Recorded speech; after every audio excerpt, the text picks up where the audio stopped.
કોઈ 2% આ લે 3% આ લે આવી જો ગીધ વૃત્તિ રાખે અને ગીધ વૃત્તિ કહું તો પછી એ પ્રજાના નાણાં છે એનો ઉપયોગ સારો નથી થતો હોતો અને કામ પણ સારું નથી થતું. મને નગરપાલિકાના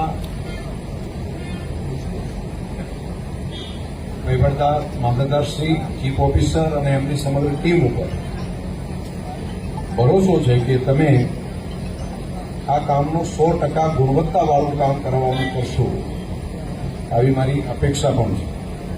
અને કાર્યકર્તા અને આગેવાનો જે વિસ્તારના આવ્યા છે અને જે મીડિયાથી, સોશિયલ મીડિયાના માધ્યમથી જે લોકો જાણે છે નગરવાસી, એમને પણ આટલા બધા કામની યાદી એટલા માટે આપી છે કે આટલા કામ થવાના છે.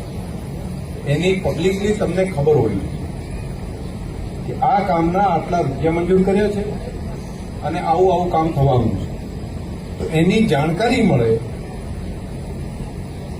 અને કામ ગુણવત્તાવાળું થાય એના માટે જે તે વિસ્તારના આગેવાનો, કાર્યકર્તા પણ એમાં ધ્યાન આપે. આ કામ નગરપાલિકાનું છે, એ સૌનું, એ કોઈનું નહીં એવું નહીં, એ આપણું પોતાનું છે. એનો વહીવટ, એનો ઉપયોગ